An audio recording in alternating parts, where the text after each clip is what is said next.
Yep. Shake it out. Get loose. Get your stabby knives ready. It's that time. Oh, yeah. Wait, before we start, I want to make sure of something that I always forget to do. Okay. Question. 2 questions, I guess. Two Right. questions. 1. Okay. 3-episode rule's gone, right? Right. Cool. Yes. Question 2. Yes. With the 3-episode rule and at least 2 weeks of anime in, does one thing die this week, or do 2 things die this week? Dose. I mean, we could put it up to a poll again, but I think Dose. we already put it up to a poll once, and we know what the audience says. That was like longer into the season, though. That was like at least 6 or 7 episodes. This is the beginning. How do we get a King's Game award if we keep killing off 2 things at once? I don't want a King's Game award, okay? I don't want that. No, Yeah. I want 20 minutes on my vacation Sunday where I didn't go, oh shit, I have to watch 5 hours of anime. The chat is just everyone. Someone's saying 3, but a lot of people are saying Yeah. 1. Nope. They're wrong. Because we only, because I wasn't sure. We only watched 2 episodes per anime. 2. Yeah. Yep. I watched 3 for Chio's, and before I texted Ben, and I'm like, wait, Ben, are we watching 3 or 2? And then he said 2, and I'm like, thank Christ. Yeah, trust me. I was on vacation this weekend too. I realized what a terrible mistake I'd made. So for all of you guys who are beyond where we are, you're only hearing for the first 2, and the next week you'll hear for the next 2/3. Yep.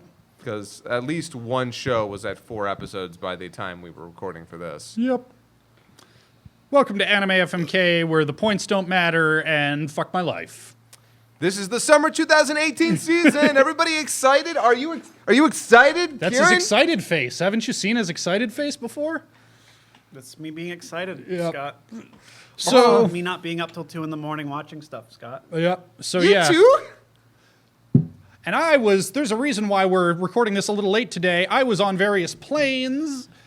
I was on vacation this last weekend. So usually I'm the guy with the real good notes and all the details down. It's not going to be that kind of week. Good. There's a lot to go over. We don't have a ton of time. I Yep. mean, we have as much time as we want, but we also need to eat. Yep. So, Yeah, that's just to let everybody know if I get more details than usual wrong, it's because I didn't have, my nice big screen with my little laptop. I had this screen. This is what I had, one screen, and I was not about to do a bunch of alt-tabbing. Fuck that. I was on vacation, supposedly. I had things to drink. Yeah, that's right. Guys, let's talk about Chio's School Road. Chio's School Road. In episode 1, Chio is a perfectly ordinary high school student who stays up all night playing Assassin's Creed. In part 1, she takes a shortcut to school over some rooftops and must dodge old man spit and deliver assassin justice to evil businessmen. In part 2, she gets all up in her own head while walking to school with one of the popular kids. And then in episode 2, in part 1, Chio takes on a local motorcycle gang member. In part 2, Chio and her friend... I'm sure it's not pronounced this way, but I will always pronounce it mañana, as though it were Spanish, which it's not. Yeah. Chio and her friend Mañana tail 2 classmates to learn about romance. And in part 3, Mañana ditches Chio to hang out with the popular kids for like 3 seconds. I like the premise of this show a lot. I want to put out there. The idea of every episode is about her just trying to go to school and the crazy things that happen during that. Yeah. It's those concepts. It's concepts like this where I'm like, yes, absolutely, give me that. And you know what? This show sometimes gets it really right. I loved the stuff with the classmate, the one that she's like, she's way too popular. I can't hang out with her. Yeah. Everything revolving around that was really funny. Yep, it was very relatable at least. And actually that is probably the strongest point of this show, is that the main character... I was this person in like middle school, just constantly up in my own head, making up weird imaginary situations for myself, awkward and weird, and I'm sure very off-putting to everyone around me. Game brain! Turn your game brain on. Oh man, okay, so I've seen episode 3, and they do something with that in there that is 100%, I'm like, yep. But so in episode 1 and 2, yeah, we see this weird little girl, this weird little gamer girl who is just super awkward, and you know what? In the first episode when she's walking on the roofs, that was charming. I was like, you know what? This is actually kind of calm and nice, and I like this concept. So I'm giving this a lot of praise right now, but this show makes me kind of uncomfortable because it seems to want to like do a lot of like big dirty like over the top visual gag jokes with its kind of more grounded concepts, but it also wants to have these moments where she's walking across the roof and these softer moments, and then there's the gang member. And then it just goes bonkers, like full Hinamatsuri level of bonkers. What the hell is going on here? And it should be said, not done as well as Hinamatsuri. Yeah. And I saw a lot of people in the Discord saying, boy, I hope they don't make that comparison too hard, because that's a tough act to follow. Sorry. Yeah, but here's the thing. The bar's been raised. Yeah, but here's the thing. So a lot of it's not Hinamatsuri. Yeah. A lot of it is its own animal, and I can dig on that. I'm glad that it's trying to do its own thing. But when it does that kind of stuff, it gets weird because, it's trying to straddle that line, and I don't think it's working as well as it wants it to. Like, don't get me wrong, the bloody butterfly stuff with the dude, I'm like, okay, this is really funny, but it's such a whiplash from the other stuff in this show. So, I don't know. I think the problem, as with a lot of Japanese humor, is that it oversells the joke a lot of the time. Yeah. Do you get it?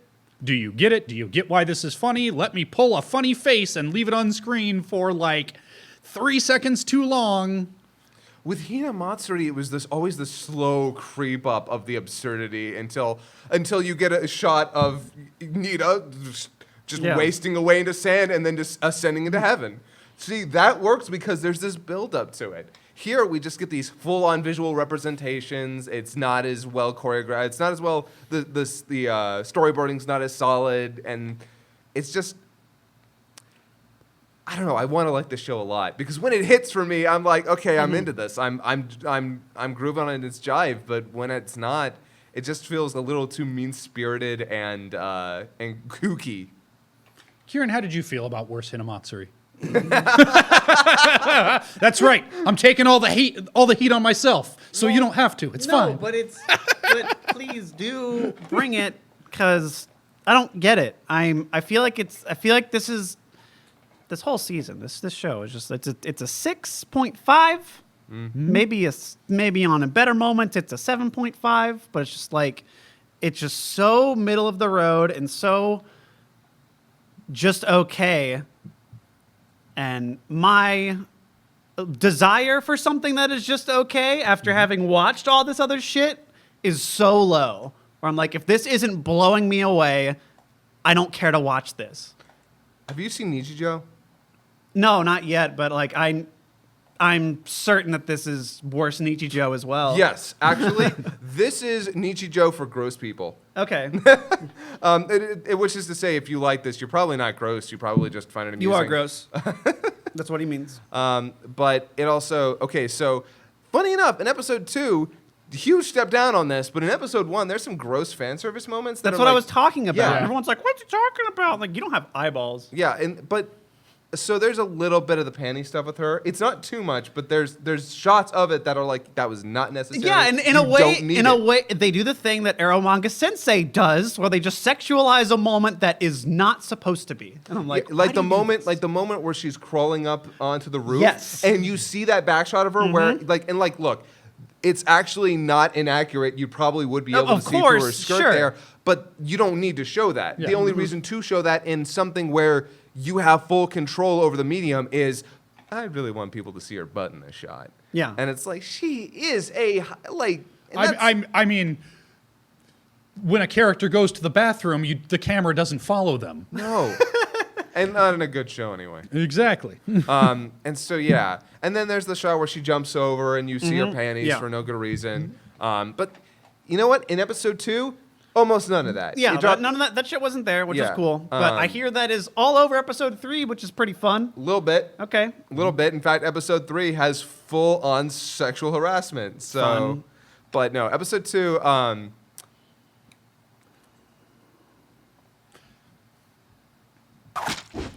I feel like this show could actually continue to improve. I laughed. I legitimately laughed at these episodes. And you know what? I'm not going to rob myself of that in this season. I refuse to rob myself of something that actually got an emotional response out of me this season. So, yeah, I'm going to give it this eggplant. It's got some funny bits if you can get past some of its grosser moments. And if you're totally into a little girl gamer who's written by, obviously, a man. You know what? Yeah. Also, that cunt joke blew me away. Yep. Do you remember that? Yep. I was like, okay, God damn it. Kieran, let's see what you got for us. It pains me to do this because it's not as bad as other shit. Yep. And I think there is. I was the one who jumped on this, said that looks awesome. That looks real cool. And I still think a lot of that is there. And when it's good, I laugh. So, and in my moments of darkness, that's all I need. Well, I agree with what you said, Kieran. This is like a 6.5, maybe a 7.5 on a good day. That makes it one of the highlights of this season. That's right. That's right. It does, Ben. Yep. It pains me to do that. Grading on a curve here, folks. But there's stuff that doesn't belong here. Speaking of curves, Hanebado. Hanebado. Oh, can you summarize the episodes for me? So, I did episode 1 last week. Badminton happens. Thank you. Yep. In episode 2, Sweaty-chan continues to have an entire can of Pringles on her shoulder until Coach Creeper gives her a pep talk and she instantly gets over it and everyone is friends again. I hate this. This is really pretty. It's a real pretty show. It's a very pretty show. Like all the badminton moments are really pretty. My eyeballs have something to look at. Yep, it's a very pretty show, and I like looking at it. And I like the designs for certain characters. They're really good. The opening's really good. The opening is very good. That Like, song is awesome. that- and the visuals, all real cool. Yeah, fucking holy crap, that opening. Yeah. So why are they trying to force all of this emotional growth and these big moments of character struggle in the first 2 episodes? Right? What did I feel like we jumped in on the halfway through the season of another anime? Yeah, this is episode 8 of another show. Yeah. What is happening here? What is your name, person? Yeah. Who are any of these characters and why do I care? That was a trick question. I don't. Yeah. At all. This is again, whoever's working on the show obviously wants to make it as good as they possibly can. Yeah. And I'm even sure that the writer's trying to make it as good as they can. But Maybe they're succeeding. yeah, Wow. that's what I'm wondering. Because Damn. I like some sports anime. Haikyuu is a fucking masterpiece when it comes to sports anime. It's hard to beat.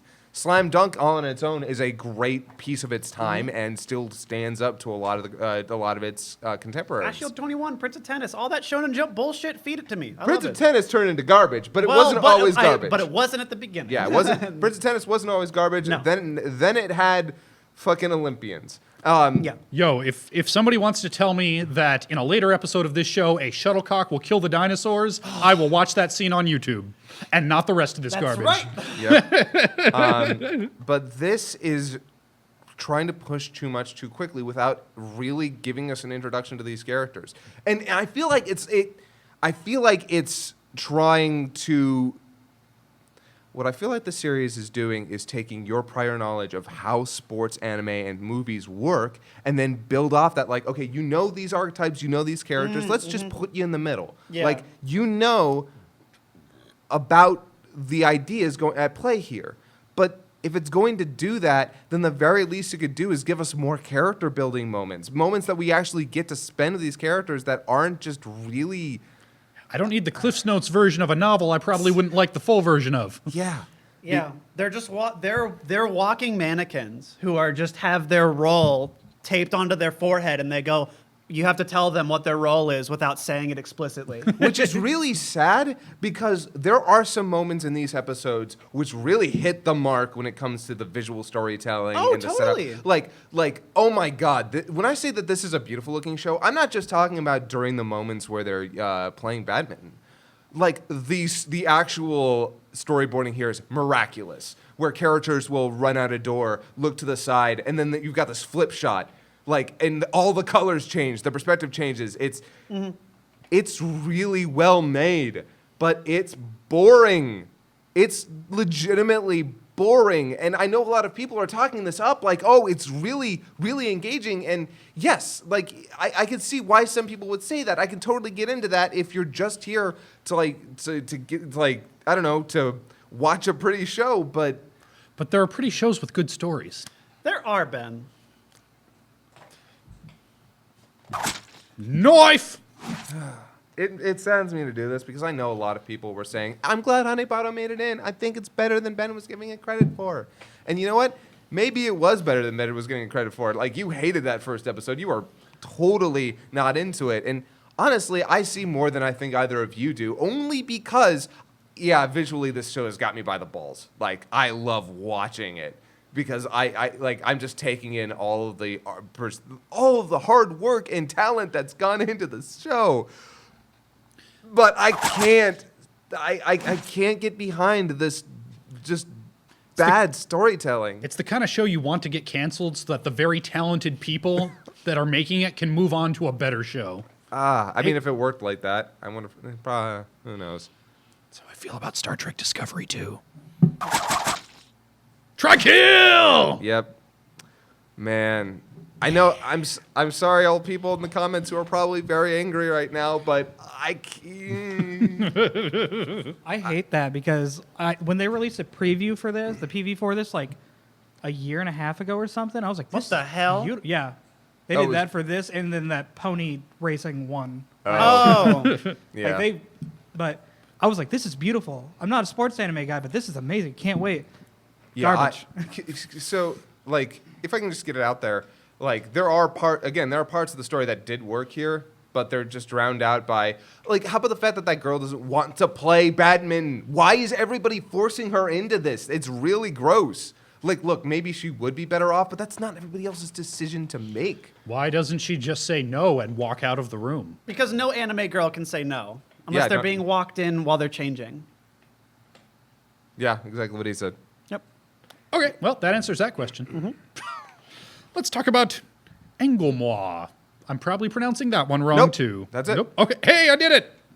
In episode 1, Ronin Yamcha is aboard a ship full of prisoners who are sentenced to act as suicide troops in the Mongol invasion of Japan. There's more to it, but that's the basic gist. Yeah. In episode 2, Ronin Yamcha talks shit at a war council and gets thrown out, but makes a connection with the common people and their princess. An old war buddy promises to bring reinforcements from the shogunate in 7 days. The Mongol invasion begins, and the Lord of the Island is killed in action. I can't believe we got 8 chapters of a goddamn manga in one episode. Because that's what the second episode feels like. I'm sorry. That second episode is just big plot point, big plot point, big plot point, big plot point, big plot point, and then... Should we take a moment to talk about this filter, and then we never have to talk about Oh it yeah, I again? guess we should talk about the filter. It's the worst. Yeah, it's bad. Yeah. Whoever the higher up is, because you know it's a higher up, because no creative person would have said yes to this. Yeah, please, smear Vaseline All over this. this art that I did. And so it's every real. time there's a panning shot that looks incredible, Yep. I can't focus on anything because I get to see the fucking jizz smears all over the goddamn mountain. Do you think the Blu-ray will get rid of it? That's a genius tactic, but I don't think they'll do that. I don't think they will either. So the first episode I actually liked. I thought it was Yes. a little underwhelming, but it was definitely definitely had potential. I liked man, the art and animation during the fight scenes were so good. Reminded me of sort of The Stranger near the end, and I like that. Oh yeah, I can see that. You had a great setup. You had some interesting characters: the old man, the kid, Shark Man, and Ronin Yamcha. Ronin Yamcha, all by himself, is compelling enough to be a main character. I was into his whole concept, and the princess. I like her. She's dynamic. She's Yeah. cool. She's fun. Yeah. She's over here like, well, I guess I got to seduce this fucker. Yeah. I appreciate that, and not entirely sure how much he saw through that. Yeah. Which that's a point of ambiguity that I appreciated. Yeah. And I agree that the second episode felt a little rushed. I would rather get through this plot at a brisk pace than be bored, though, and I really wasn't bored. I found I was bored out of my fucking mind. Yeah, I gotta be. I'm with Kieran on this one because I like the intrigue of war, the politics of war. I like the build up to it and the stakes having a. We see, that guy is introduced. Basically, the head of this whole war is introduced and killed in one episode, and that could be really cool. But here, it just feels like we were supposed to spend some time with these characters and really get to understand the layout of Tsushima and meet some people and like really feel a reason to defend this place. But instead, it's just a lot of table dressing and that one guy going like, "Yep, I'll be back in 7 days. Bye." And the next thing we know, yep, the war has started. That guy's already dead, and I guess we're in it now. I don't know. I did not like the second episode. I liked the first one enough.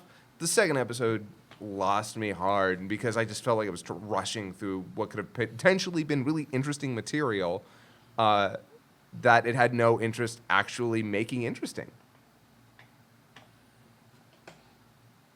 I don't know. Like, my brain is so full of garbage. Like, what? Here's the thing.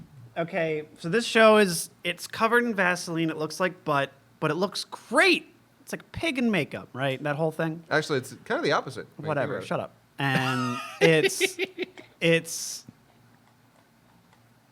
I tried to wrap my head around. Okay, so a lot of these politicizing talks and tactical discussions. I'm like, I liked that Legend of the Galactic Heroes. Why am I bored here? And I'm like, well, there was action at some points in that. And I think I cared about the characters, but like this, I don't know. I don't really know any of like the exiles. I know Nanbu voice is one of them, so I like him instantly. And you guys call him Ronin Yamcha. He's medieval kaiji, and he's just there. Everyone is just existing, and he's just kind of, I'm the punk. You're on this island. You don't get how it works here. You're gonna do this. And I don't know. I couldn't really get... There was nothing to hook me like there was in the first episode. And I feel like after that failed, I was just waiting for another thing and it didn't come. I just remember that scene. And this is the scene. This scene encapsulates my problem with the second episode and my fears of this whole show.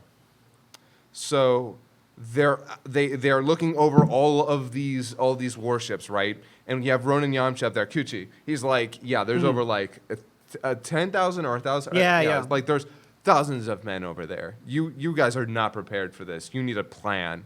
And he comes down there, and the old man is like, when you interrupted me during that war meeting, I was so angry. I thought about having you executed, blah blah blah. But then it came around to me, and I want you to have this armor. Now I'm gonna take out this scroll, this ancient artifact of a prior war. And I'm gonna cut it in half because we're gonna make a better one. And I'm like, I like a lot of what you're saying here.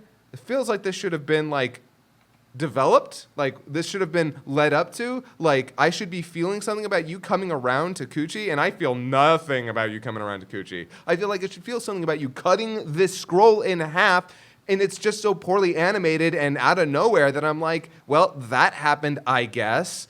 And I don't know, am I supposed to not care? Am I supposed to is this supposed to be like, oh, now they're gonna go rush off to the deaths and die? I don't know. You weren't bored by it though. What did you think of the second episode compared to the first one? I liked getting a little more of the princess besides her just being Ojo-sama. Like Princess cool. Like, come die for my people for no reason. Yeah. Like getting a little more of her thought process, getting like little that. hints of her backstory, like she might not be part of this clan by blood. Yeah. Like it's not that I'm disagreeing with any of your criticisms, because you're right. A lot of those, what seemed like they were supposed to be big moments, just kind of came and went because whatever. But even with the shitty Vaseline all over the lens, the show's pretty enough that I've got something to look at. I've got enough characters that are interesting enough that I'm willing to give this another episode. Grading on a curve. No, and I think that I can't slight you for that. So the first episode hit me hard enough to be like, okay, no, cool. This could be a really cool show for this season. Second episode went way back on that for me. However, when we got rid of the 3-episode rule because we knew when some shows were, nope, this is garbage. It's out. It failed us. Yep. This is one of those shows where I'm going to give it one more episode, and if the next one does some cool stuff and some cool shit, gives me something to really hang on to, then it might continue to live. But yeah, this episode on its own would have been a knife, but it has the potential to be a good show. So Angolmois, please don't let me down. You've got a cool premise. I love the Mongol invasion storyline. Your first episode did some really cool shit. Please don't let me down, buddy. It pains me to do this. I have to agree because there is just out of everything. Even though I was bored in the second episode, even though there's a lot of moments that I'm like, "Why is this here? Why?" I'm going. I'm there. It's okay, and it looks incredible when it wants to look amazing. It is breathtaking. Bits in that first episode had me audibly gasp, "Holy shit!" And that's enough to show that this show can do that. I just hope to see more of it soon. The Olympus trifecta. Oh, Yeah. some Hanebado fans. Well, we got all that Vaseline, so it's not a problem. Yeah, it's true. You. Angels of Death. In episode 2, Amnesia Girl decides she wants Scythe Boy to kill her. Scythe Boy says he'll only do it if she helps him escape. They fiddle around with gravestones and hidden switches for a while before coming face to face with another murderer, a masked gravedigger. Kind of feel like we skipped over Dude. Well, that was in the first episode. Oh yeah, I guess I summarized that last time. Yeah, that's true. If you guys haven't seen the poll video, I mean, We've got a question in the front row. Okay, so when I was first watching this, as soon as it started, I just looked over to my girlfriend as we're watching it because we get Protag girl walks out of a door into a hallway with all these cameras, and she sees text on the wall that is clearly some cryptic puzzle. Mm-hmm. And so I look over to her and say, I'm happy that they're making anime off of RPG Maker games. They don't have the best stories, but they have some cool visual elements. Then I looked it up, and it is an RPG Maker game. Somebody in the chat was saying earlier that it was based off an indie game, but is it literally It is RPG literally Maker? an RPG Maker game. Holy shit. wait. Like actual on Oh this my God. description, made with RPG Maker. Wow. How? I've been playing and looking at a lot of indie garbage lately, But, and so like- I just got all this, and yeah, this is I don't know. Here's the thing. I knew it was an indie game. I actually found it on stream. Oh, really? Yeah, and it has positive reviews. No, it does. Yeah, and that's got me interested because here's the thing. So I don't know how many people are fans of the game who's ever played this game. I didn't like the show. I just put it out there. Okay. No, that's fine. I'm curious if the game's any good though, because Yeah, 'cause I apparently, feel like the game could be more interesting than well, this. the game looks like it's all about the writing perspective. Yeah. And let me tell you, the failure here is not necessarily the concept. The concept's actually kind of terrifying because you have this little girl in these terrifying environments. Yeah, you know what? I can get on that, especially since they don't do almost anything to sexualize her. It just kind of feels like this little kid that's in a horror movie. That's cool. I'm actually all about that kind of like terrifying stuff as long as it's not too exploitative. But yeah, then there's this show. So Yeah. It's just I see a lot of padding here, a lot of stuff that I see being in the game for 15 minutes stretched into a 22-minute episode. And that is its biggest downfall. The fact that episode 2 is pretty much one fucking room. that's You get a true. bit more, Yeah, but it's basically 2 rooms. but- Yeah. I mean, if it was a murderer per episode, but they don't even find the murderer on this No. floor until the end, and Yeah. that is a strike against it. Yeah. I love this idea. I like the surreal stuff it's doing. It's doing enough for me to where I'm saying, I want to play that game. It is not doing enough for me to go, I will watch this be played in front of me, but very slowly. You know what this reminds me of a little bit? This reminds me of Death Parade a little. Uh-huh. And I dig, that's why this conceptually is so cool to me. I like the idea of on every floor there's a different horror awaiting you. Yeah, it's very gamey. Yeah, and I'm like, oh, that's so cool. That's so cool. I'm a huge Silent Hill guy. So this is oh yeah, what are we gonna find here? And then we find Dude, whose whole thing is really boring and supposed to be gross and terrifying, but he's not, and he's got the tongue. Okay, all right. And then in episode 2, we've got her gravestone. Please don't destroy my gravestone. Oh, you destroyed my gravestone. I'm sad. And a bunch of cryptic bullshit. And Yeah, the main character is a big energy sink for the whole thing. I know. Yep. Mr. Mummy Scythe guy, he's all right. He's fine. How do you think he shops exclusively at Hot Topic? Oh yeah. Do you think he goes to Spencer's Gifts on like a Sunday? no, I think he goes thrift shopping and rips up a lot of the clothes. Oh yeah, okay. Yeah, no, he can't afford Hot Topic. Oh yeah, you know what? I could see that. Yeah. So do you think he has like some kind of designer bandage that lets him talk when he has it on? Yeah, no, his cloth defies all physics. Okay.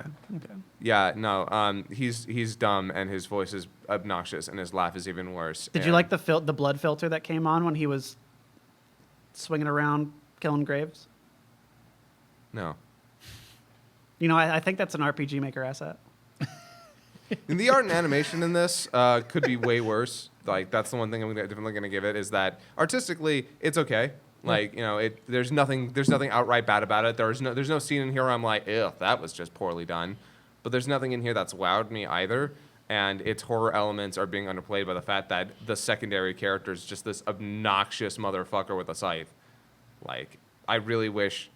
I don't know what feeling I'm supposed to get from any of this. If it's supposed to be horror, they're undercutting it. If it's supposed to be comedy, like, I feel like you could get some real dark comedy out of this if they were trying, but I feel like it's a half measure. So, I don't know. I feel very little about this show. Without disagreeing with anything you just said, this show's doing just barely enough for me that there's other stuff I'd like to get killed first. I'm bored, and I think it's not very good. I can't. There's nothing here that's like giving me hope or drawing me in. It's not the worst thing on this list. Like there are definitely worse things, but this and. I feel bad because Hanebado had a billion things over this, but it was just too boring. But nah, nope. Nah, can't give it the eggplant. I want to do one of these, but I can't. So I'm gonna go with this. Because I'm happy. I genuinely am happy that they're making anime based on RPG Maker games, and hopefully this one is well received enough. So I will fake praise this. So maybe we get an Ebe or a Yumaniki anime. A what? Ebe. Or Yumaniki. Yep. Or anything Eve else cool. Online. You fly around in space Ebe and you Online. do spaceships. It's a spreadsheet simulator. Yep. And then one character screams, "We need more dots and dies." Yep. Yeah. I got to get that ISK, son. DPS. That's everything I know about Eve Online. Cool. But I know a whole lot more, unfortunately, about Happy Sugar Life. Damn it. In episode 1, Pink Girl loves Small Girl and works hard to provide a home for them. When her manager takes advantage of her, she blackmails her. Then it turns out Pink Girl is a murderous murderer who does murders. Whoa, wacky twist. In episode 2, Pink Girl's teacher stalks her, so she blackmails him into helping her dispose of the bodies. As she encounters someone who appears to be Small Girl's brother putting up lost child posters, so she decides to murder him. Whoa, murder, that's wacky. Ben, you're killing me. Do you Both get it? so wrong and bad. Okay, get if it? you like killing bites, there is no reason you don't like this. Putting that forward. I don't think I've ever heard you say something that actually offended me before. Well, looks like we're done. I think this is the end. So this is glorious trash. It's a train wreck, and it- it's so fascinating to me. Oh my god. Do you get it? They're cute, but they murder. That's not That's the whole thing. No, it's not. That's everything it's no, got. it's not. That is so not it. What else does it have? It has that everybody is bad. Literally everyone. It doesn't Yep. matter who they are. That everyone is bad, but Cute Girl is actually the good person because she can out crazy everyone else that's a pedophile rapist. It's nuts. Meanwhile, she is the pedophile And murderer. While she being a pedophile murderer, that makes her better than the other child porn loving rapist stalkers. It's awesome. Oh my god. This is so crazy. I can see why this was made. It's, Right?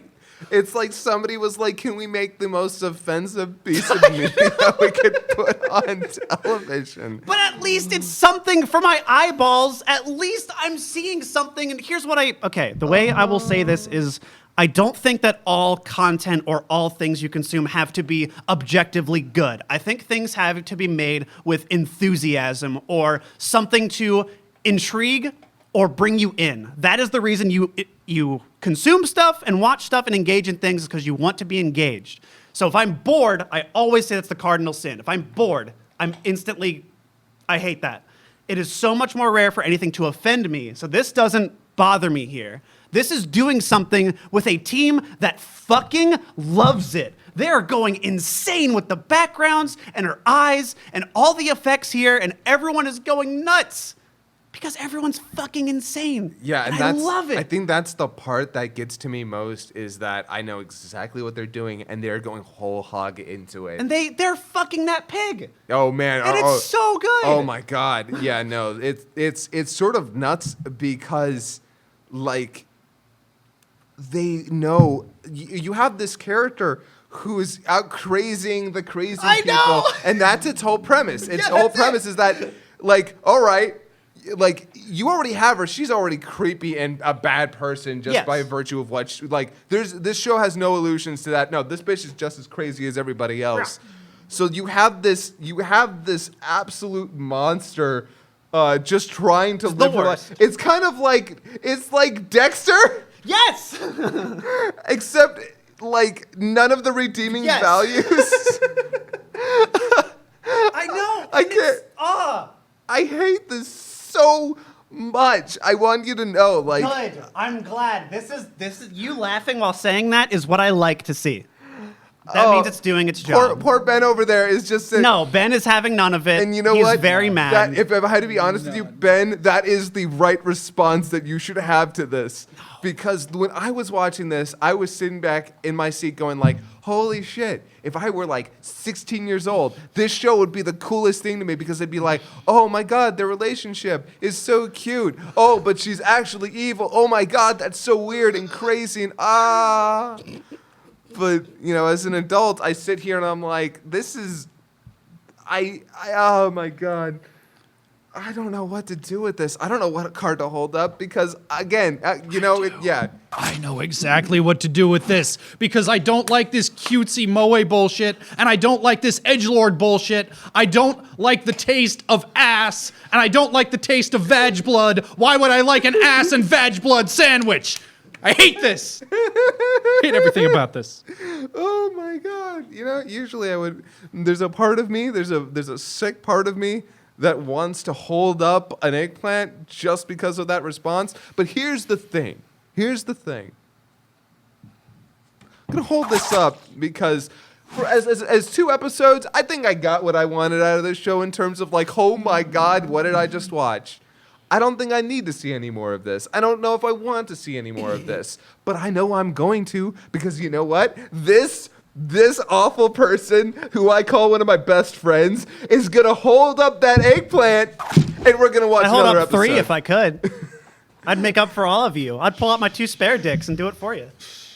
That's a double kill, which could kill this thing. That's a triple kill for Hanebado. That's definitely dying. Oh, yeah, we're killing 2 things this week, aren't we? Yep. Mm-hmm. That's 2 kills for this. So we'll see what happens with the rest of the list. Uh-oh. Moving on to Grand Blue. In episode 1, Iori, a university freshman, joins the diving club and does lots of underage drinking, usually naked. The end. In episode 2, do you know what's very, very funny? Male nudity, apparently. Do you know what else? Pornography, apparently. The seniors decorate freshman boy's apartment with pornography well nude. It's, say it with me, hilarious? I know that this is, okay. I know that this is for somebody. I know that this is doing something that somebody enjoys. My sassy plot synopses aside, this doesn't actively offend me, but it also does nothing for me. I never laugh at it. It's it's just the most base level. Look at me make this dopey funny face. Kieran, we watched the first episode together. I missed like maybe 5 minutes of it, but I got the gist of it. You pretty Like, much got it. Yeah, because I jumped into that second episode and I was like, yep, I remember everything that happened in the first one. Yeah. And I remember watching that first episode, finding some of it very funny, and then some of it obnoxious. Yeah. And I was worried that going into the second episode, it was going to ratchet up that obnoxiousness, and I was going to find it less and less funny. And you know what? Yeah, I'm sorry. I found it less and less funny as it went on. Because Why are you apologizing to me? Because you actually seem to really like it. I thought it was fine. I also didn't lock this, by the way. I locked Happy Sugar Life. Oh, you have. Oh. You're a bad person. No, I'm not. So, I one of the reasons that I don't like this show, even though it does a lot of things right, is that it also does some very necessary things wrong.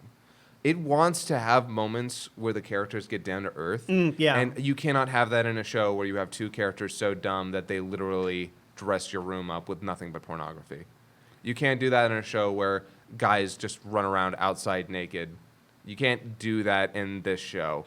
This show wants to eat its cake and have it too, and it's not working. Not for me, because with Hina Matsuri, it always straddled that line of what was believable and what was just completely out there.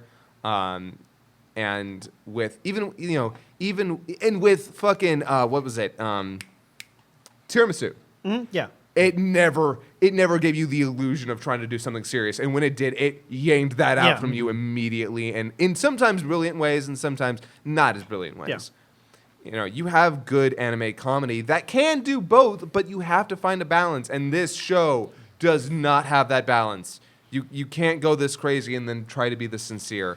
Like there in the second episode, we have that scene where he learns all about why the girl who he keeps offending is into the ocean, and it's this moment where I'm like, this could have been really effective if a couple scenes earlier we didn't have him getting kicked out of his perfectly good room because everyone else made his life miserable because they were literally doing the dumbest possible things that no human being could possibly consider the right action.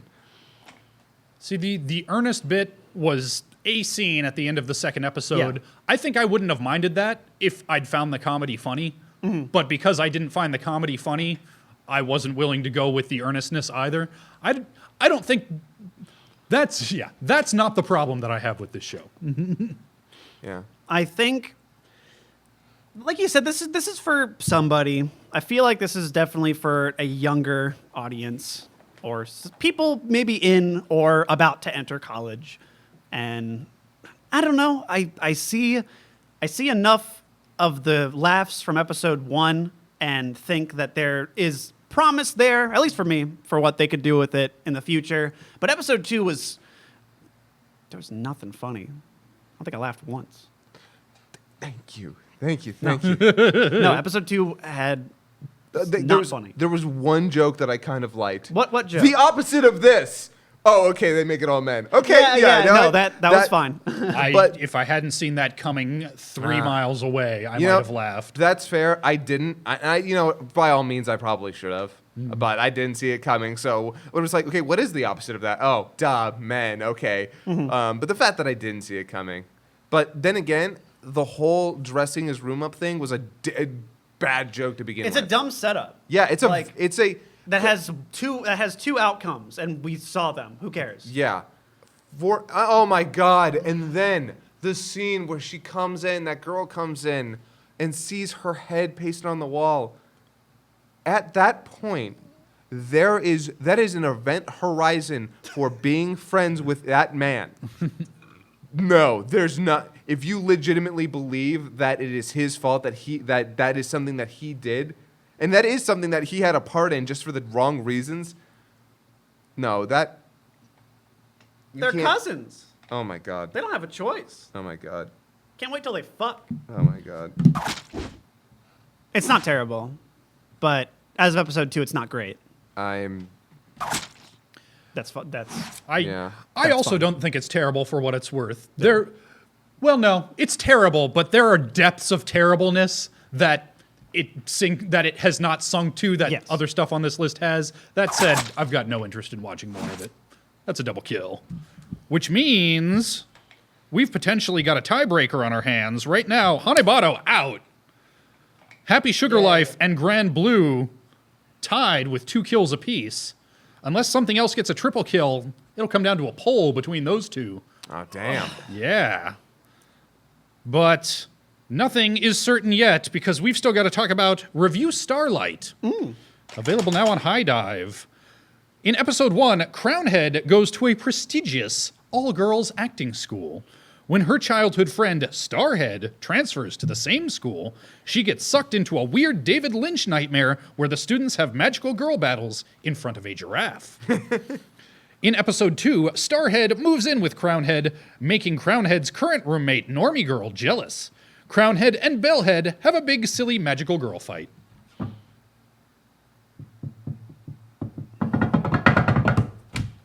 I'm so fucking bored. I don't know what the fuck's going on. None of these characters are characters. None of this means anything. Why am I watching this? I love this show. Absolutely love it. It's like Revolutionary Girl Utena meets Love Live in the best possible combination of those two things. Yeah. Because it loses the idol element and instead makes them stage girls, and then like takes all the fantastical bullshit from Revolutionary Girl Utena and the stage That's stuff. the real crazy shit. And I love it. And I'm sorry you don't like these characters. Actually, you know what? My pregame guy, Gavin, yeah, he doesn't like it either. He didn't like any of the like otherworld crazy bullshit. Yeah, it's really if the high school stuff can carry you through to the audition shit, that's gonna make or break if you like this show or not. Yeah. And it's very blasé in a way that I don't think services it best, but I think it's doing what it wants to, so I'm okay with that. I have here's the thing. So I don't like shows about little girls very much. I don't identify heavily with them.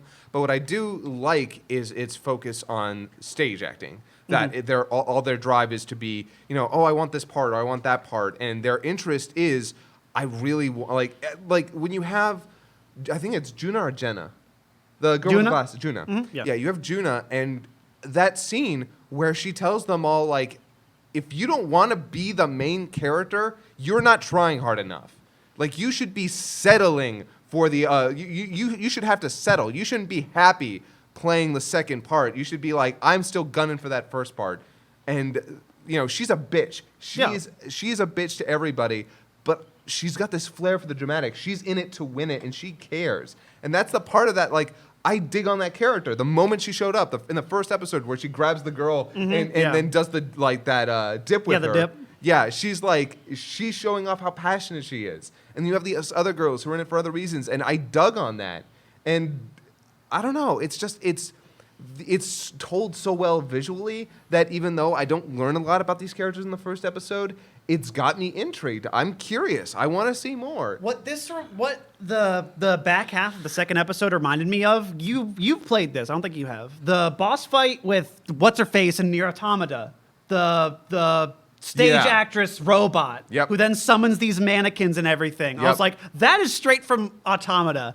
And they do a lot with the visual storytelling with these mannequins. And like, there's a few that they even say, like, this is her at age 8 sitting in the classroom. And she's like telling you about how she's tried to achieve this goal. She wants to get this glimmering starlight as well, because that's all she's ever, that is something that came into her life that gave her purpose. She was always just a mannequin, a faceless person in a sea of other faceless people.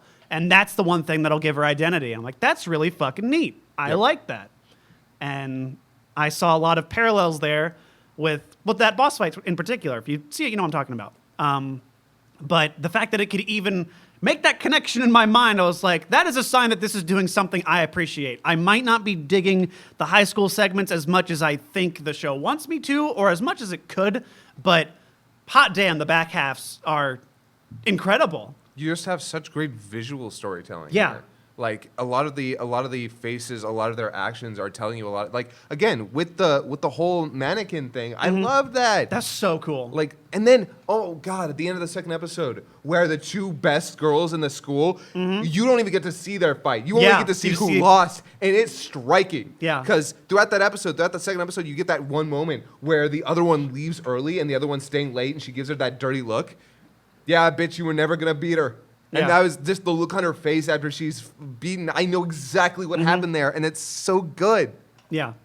I think the show has a lot going for it, but it's incredibly esoteric. It's super niche. This thing is really up its own butthole, but Little bit. but I think that's okay, at least here for me. Yeah. I'm not okay with any of this. That's The like high school drama part could work if it were good, which it's not, because the characters are so underplayed. Like, I believe you that all these little details are there. I don't see them because it's given me nothing to care about. And the David Lynch stuff is just weird for the sake of weird. It's well animated. It's pretty. I will agree with you on the giraffe, not anything else. We have to fight each other because we have to get the star shine, the shiny stars it's stuff. an anime. That's anime. Anime was a mistake. Nice. You know, you might not wakarimasu, but I wakarimasu. Okay, that giraffe is so far up my aisle. I'm like, Dude, yes. the giraffe is amazing. Yep. I'm all about this giraffe. I I- want him to take me up to the trees and show me what a loving he can do. With his tongue. With his tongue. Yeah, with his 2 foot long tongue. Yeah, no. I love this show. I am in love with this show. I'm sorry, Ben. I'm sorry. I'm not shaking my head at you. I'm just shaking my head at somebody out in the audience who commiserates with me. I don't even know if it's most of them, but some of them are out there, and they know, and I need somebody right now, and it's not either of you. Sorry. This is the most divisive season yet. I love it. Guys, let's talk about Banana Fish. In episode 1. Oh, yeah, Banana Fish. Yeah. Da-da-da-da. In episode 1, Ash, a young gang leader in New York, encounters a dying man who hands him a vial of a mysterious drug and whispers the word banana fish. The drug appears to be the same that put Ash's older brother into a catatonic state. Soon, Ash is dragged into a web of conspiracy involving the mafia, a traitor within his own gang, the police, and a young reporter from Japan. And then in episode 2, Ash, IG, that's the reporter, and Skip, little black boy, escape from the mafia, but a mafia tough named Marvin kills Skip in the process. Ash chases Marvin down, but Marvin is already dead by the time Ash finds him. Ash is arrested for Marvin's murder and held in state prison, where the mafia don Papadino orders a hit on him. A small correction. AG. AG, Yeah. gotcha. Yeah. So, yeah. Holy So, shit. Did you know that the Japanese really liked Lethal Weapon? Because they really liked 80s cop movies, like a lot. And this manga is from 1985, by the way. Oh, wow. Yeah. That's You can, awesome. You can definitely tell that this was based on something older, but is ostensibly set in the present day because everybody Yeah. has smartphones. Which, okay, that was a mistake. I'm going to say it right now. That was a bad mistake because gang culture is different nowadays than it was back in the 1980s.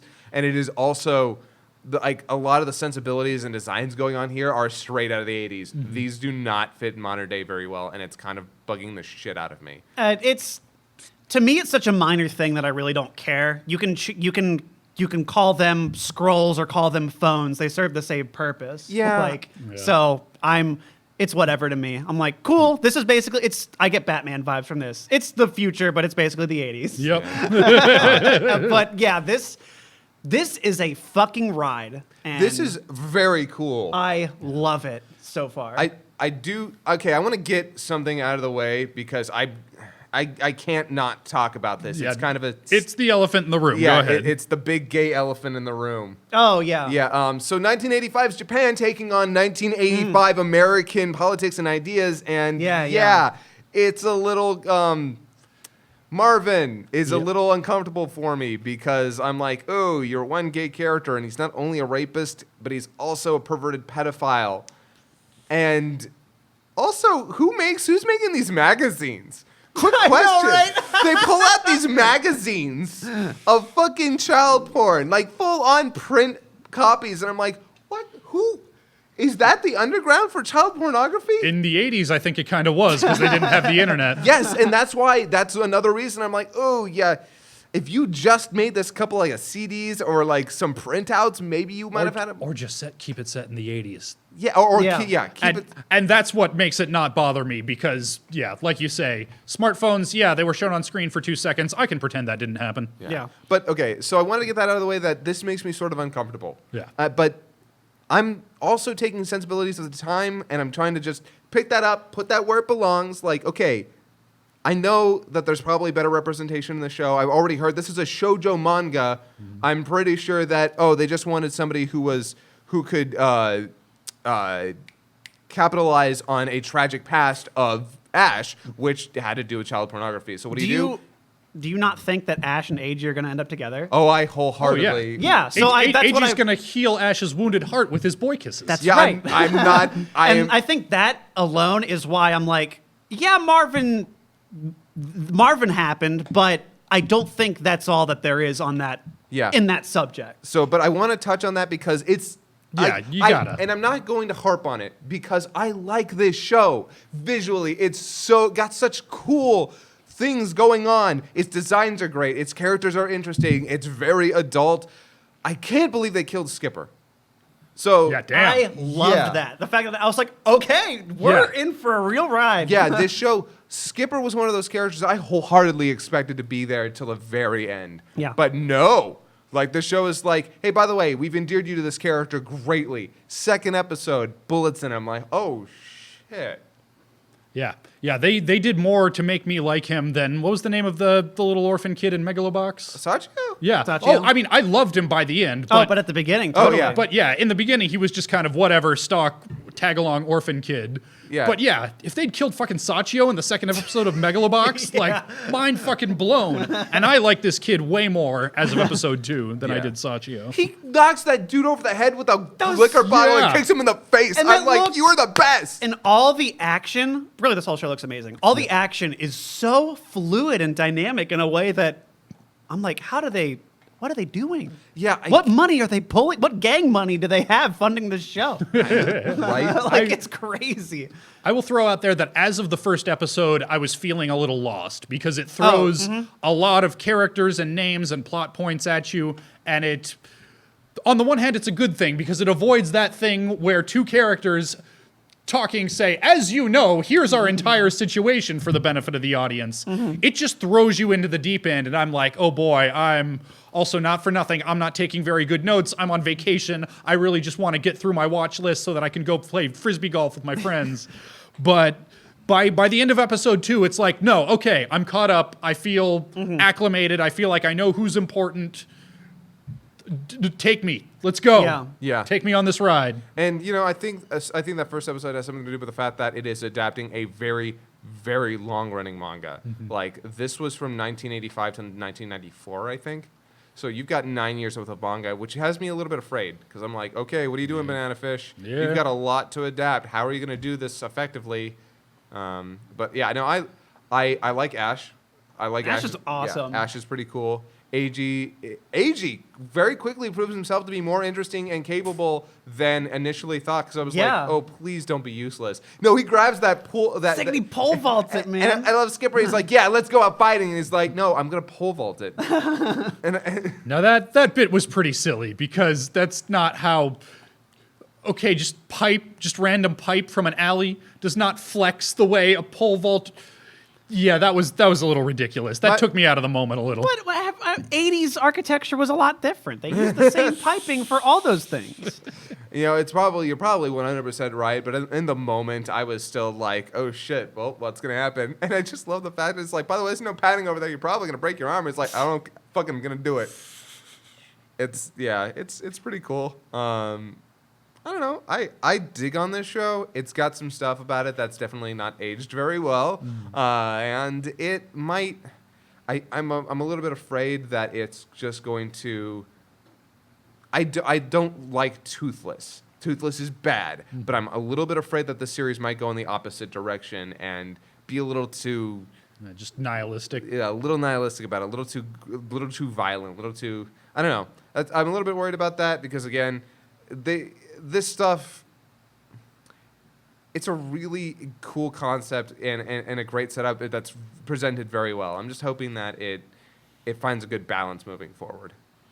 Well, it is certainly not a perfect show, but it's one of the best on this list. Even in another season, I would be enjoying this. In this season, holy shit! Yes, please, more, more. Yeah, this was one of the standouts. I remember, I remember seeing the trailer and being a little bit worried because I'm like, yeah, but we also saw Hakata Tonkotsu Ramens, and that gave me the immediate vibe I got was the same thing. I'm really glad that the people making this show are not interested in anime bullshit. Like there's still some stuff that only anime can get away with this, but it's not just reveling in dumb jokes and mediocre action. What it wants to do is give you a thrilling plot with great art and animation, good characters, and stakes. Yep. I can't believe they killed Skipper. Goddamn. The show has balls. The show has a budget. The show has an identity, and that's the only things I really look for. It's good to know that, by the way, because animation people might be a little bit upset when you say budget. Really, it's not a matter of budget. It's a matter of the talent they have available to them and the time frame they had to work in as well. It has a big budget. Yeah. I like big budgets, and I cannot lie. Let's talk about Planet With. In episode 1, Kuroi Boy has amnesia and lives with a giant cat and a maid for some reason. When a giant alien thing attacks for some reason, 7 Cyborg 009-looking motherfuckers turn into superheroes and fight it for some reason. Kuroi Boy hates them for some reason and attacks one of them for some reason and steals his powers for some reason. And then in episode 2, we get more backstory on the invaders, not that any of it makes any sense. Another weird alien thingy attacks and the remaining 6 Sentai guys fight it off. Kuroi Boy fights the little pink-haired girl and takes her powers, but is ambushed and surrounded by the remaining 5. Cliffhanger.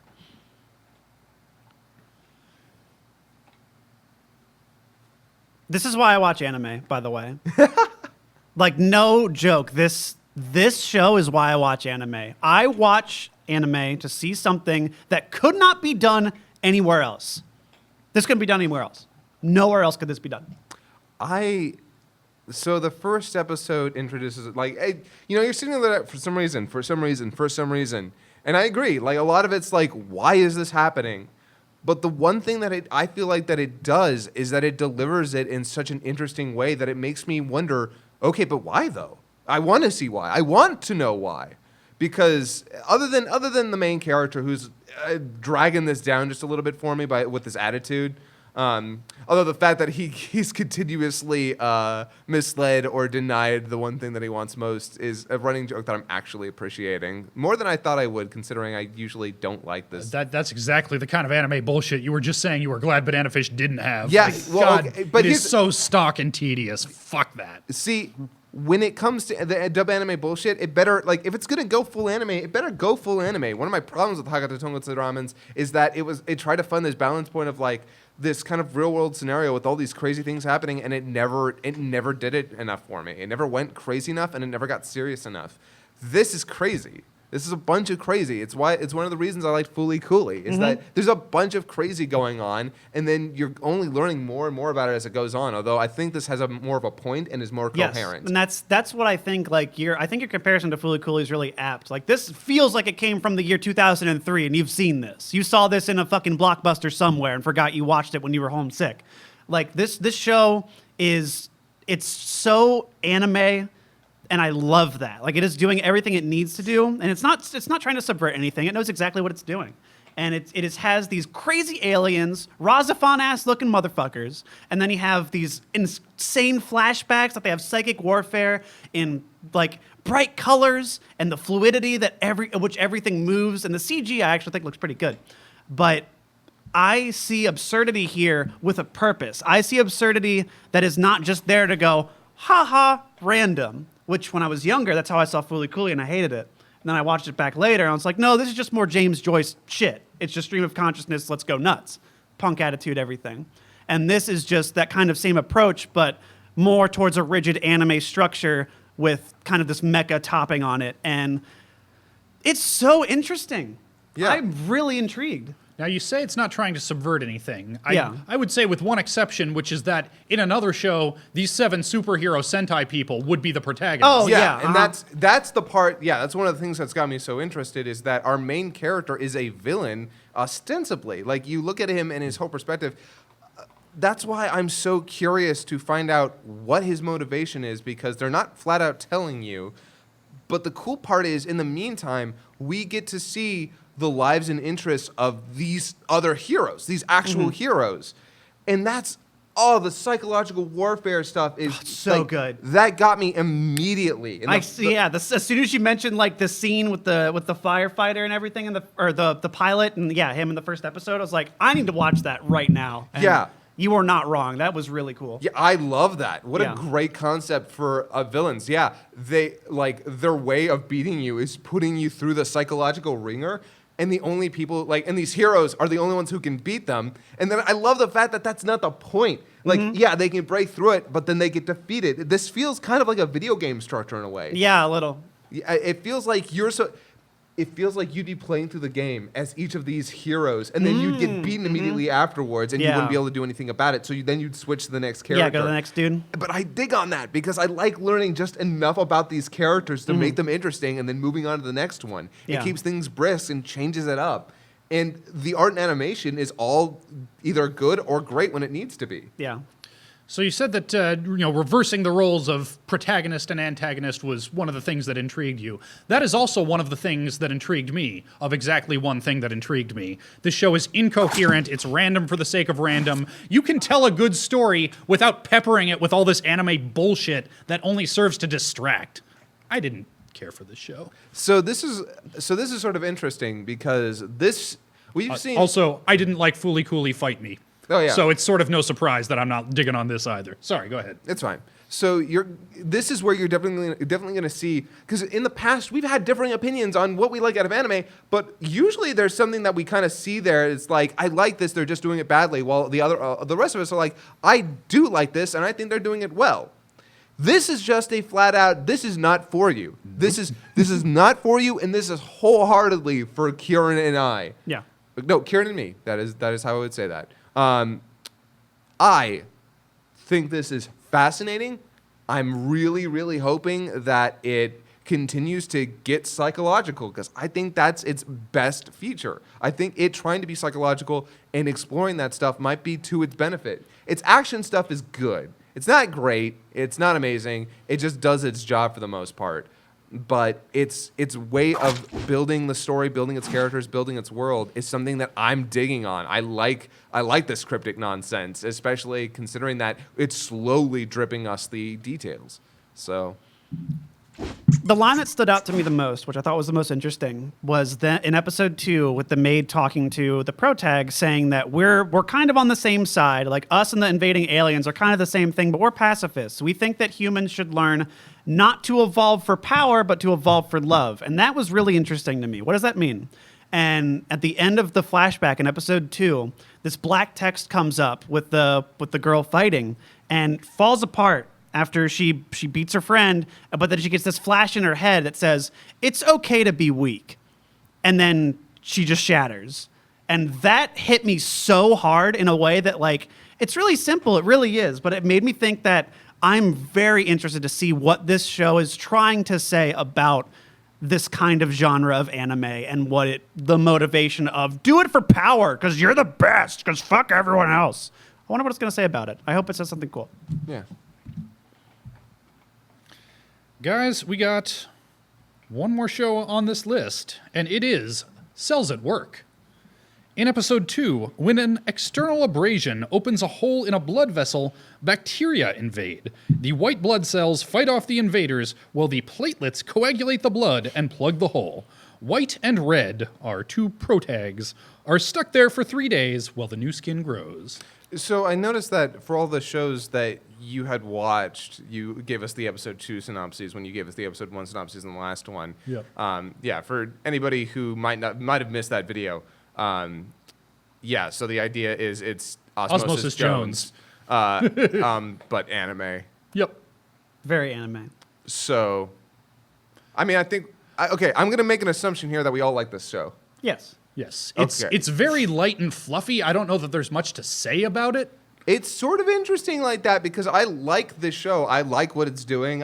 Everything about it actually I like because it's educational, it's entertaining, it's the animation's great. I actually really dig on the music. Like The humor is actually funny. yeah.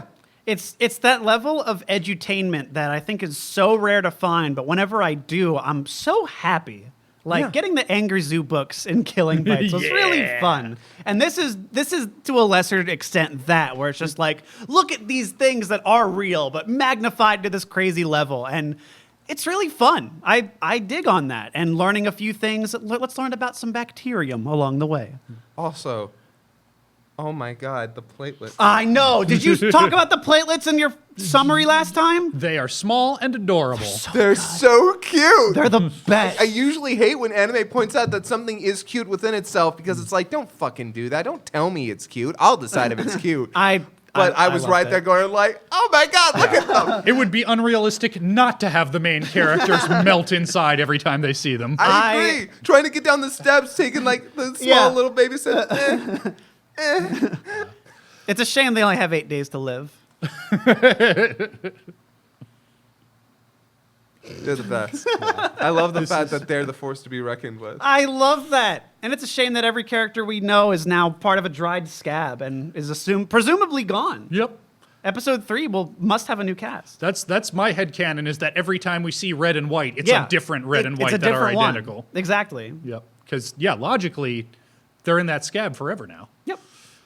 This show is cotton candy. It's Yeah. sweet, it's simple, it dissolves very quickly, and it doesn't fill you up, but it's still a pleasure. Yeah, this feels like a healthy meal done deliciously. Like I dig on it. I think it's really well made. It looks really nice. Its backgrounds are fantastic. Oh, in a yeah, lot of they are. shots. Its character designs are distinct, while still giving that feeling of like, there's a billion other of these guys, but these are the two that you're going to be focusing on. And the bacteria designs are awesome. I love them. They're so cool. They're One Punch Man villains. Yeah, they totally are. I dig it. It's Half the fun of this going forward. By the way, half the Oh, fun yeah, of this let's- going. let's just, half the go fun ahead. of this going forward to me is my enjoyment of Osmosis Jones, where I was like, what are they gonna do with X? What are they gonna do with Y? What's the extended metaphor for this thing? I can't wait. See, there was an Osmosis Jones TV series, and it wasn't as good as the movie, and I'm sad about that. That and Static Shock take up like the same memory spot in my brain because they aired at the same time. Static Shock was good, though. They were both good. And I remember I had a dream one time that Static had to fight Drix because he said he was a virus. I'm like, Drix, you can't say that. So I really, really want this show to just do this like over and over again, and just in different ways. And I'm tuning in this week, just to see what villain they have next. I want to see the monster of the day in this show that's not a monster of the day show, ostensibly. Yep. So, man. Is that everything? That is everything on the list. Oh, damn. By the way, I want to point out that Cells at Work was at a 63% on our poll. Yep, and I straight up told people, that's my lock. You don't need to bother voting for it. Yeah. Oh my God, it was so popular. Everyone wanted us to watch this. That's nuts to me. Apparently it's popping in Japan too, which I'm not surprised. I'm not Yeah. surprised You know at all. It's marketable. Yeah.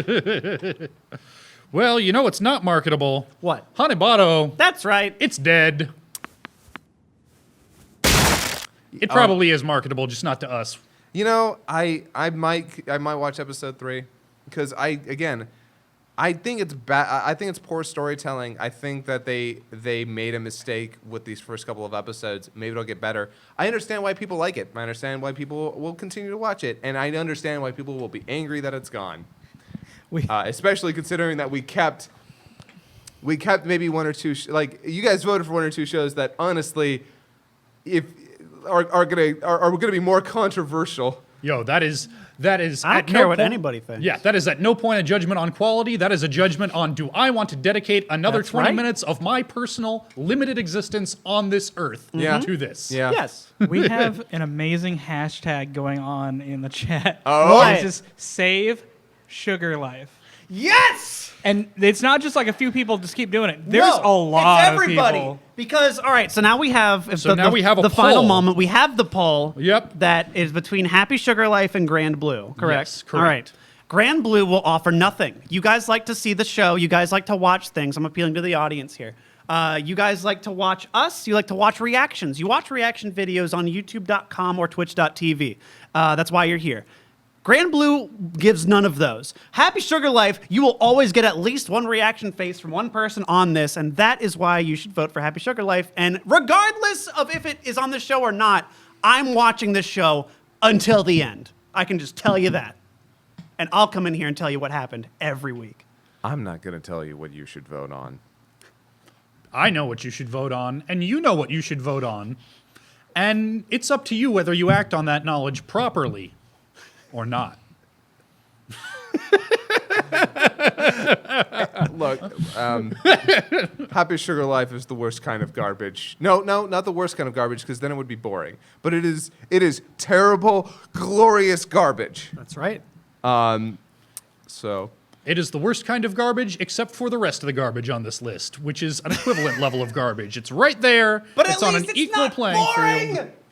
It's pretty boring. No, it's not! Once you understand the one trick it has up its not one sleeve, trick, man! it's boring as shit. Not one job! We'll see you next time when we learn whether you did the right thing. oh, bye, Hanebado, bye. Bye. Don't let the screen door hit you. Oh, it did anyway? Good.